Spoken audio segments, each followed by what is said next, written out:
South Australia is handing down its budget today, and the Premier has made, I think, a big decision when it comes to stamp duty. You would have seen this, abolishing all stamp duty for first home buyers if they buy a new home.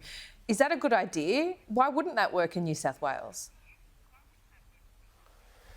Well, look, it's a great idea and I'd love to be able to do it, but I just have to make the point that in New South Wales we have first home buyer tax cut arrangements. 4 out of 5 first home buyers in the state pay no stamp duty or a reduced amount for properties purchased under $1 million. And for example, up to May of this financial year, 27,000 first home buyers didn't pay any tax to the New South Wales government. Obviously, property prices are a lot higher in New South Wales and we're a far bigger state. So to put it in round numbers, New South Wales spends $608 million a year on first home buyer tax subsidies. The new tax arrangements in South Australia, which are laudable and really good, are budgeted to cost $30 million over 4 years. So the scales are just vastly different. Okay, you just said the median house price in New South Wales is a lot higher than Melbourne at about 1.6 million. So, you know, will you look at that threshold then?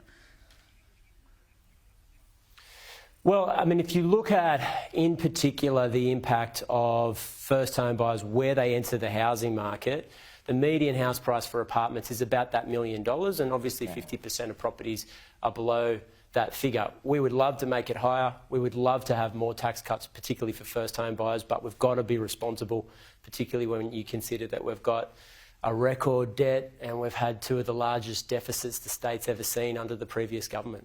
You got some serious impediments to meeting this housing target, particularly from the opposition in New South Wales, when it comes to building around some transport hubs. But ultimately, Premier, when it comes around to the next election, you're going to be blamed for it if you can't build these homes and take pressure off the housing market.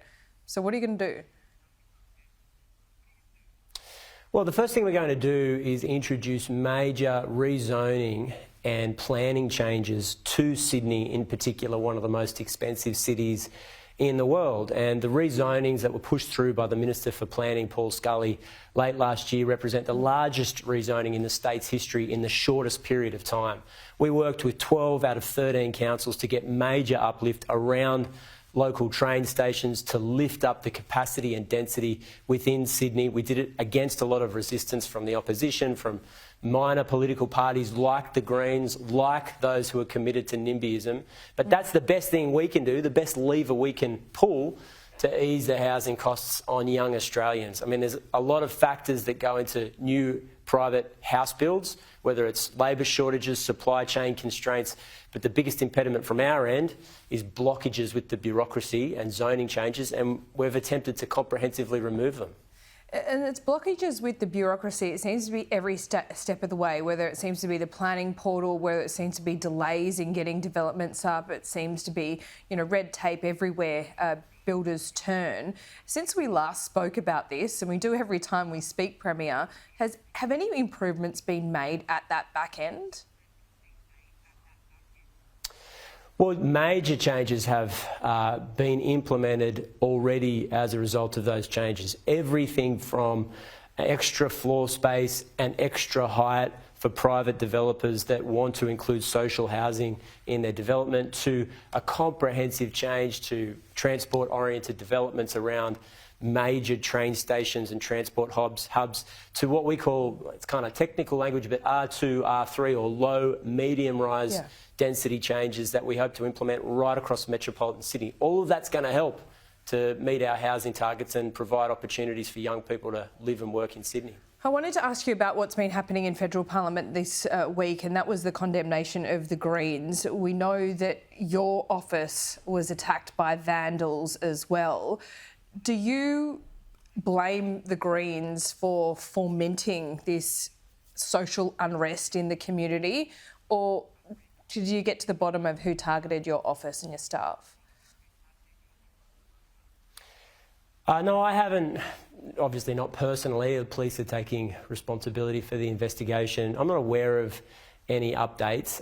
Look, I just make the point that as political leaders, when you've got fraught issues in our community, particularly ones that are overseas and are very difficult to solve from Australia, the other side of the world, we do have to focus on social cohesion and embrace the tenets of the multicultural community, and that is that everybody's got a responsibility to not inflame tensions and flames in our community, as well as respecting other cultures and faiths. We've done that successfully in this state for decades, and I hate to see the fundamental principles or tenets of that rocked around by political posturing. So, yeah, look, I think the Greens have been embroiled in this to some extent, and you reap what you sow. And at the end of the day, if both major political parties in the federal parliament decided to call them out for it, fair enough. I mean, at the end of the day, they're regularly on stations like this and radio and broad print every single day of the week, bagging Labor and the Liberals and the Nationals, so maybe they've got a bit coming their way.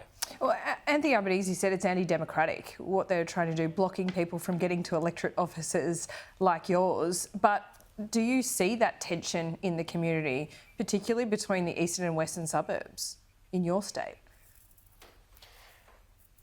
I mean, I think it's important to say to an extent, but it's a limited extent.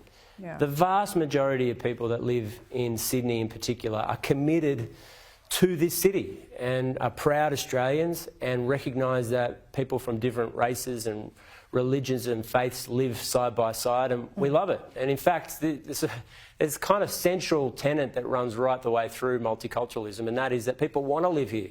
It's the best country in the world, and in some instances people have come to Australia to escape or flee a dangerous environment. So we've got to keep fostering that and recognise how great this place is. You've got to get going, Premier. Your time is running out with me today on the show, but I just quickly want to ask you about Jack's Law. This is in the wake of the Bondi Junction attack. Those laws will pass today? We expect them to pass today. They went through the lower house yesterday. They're super important for New South Wales.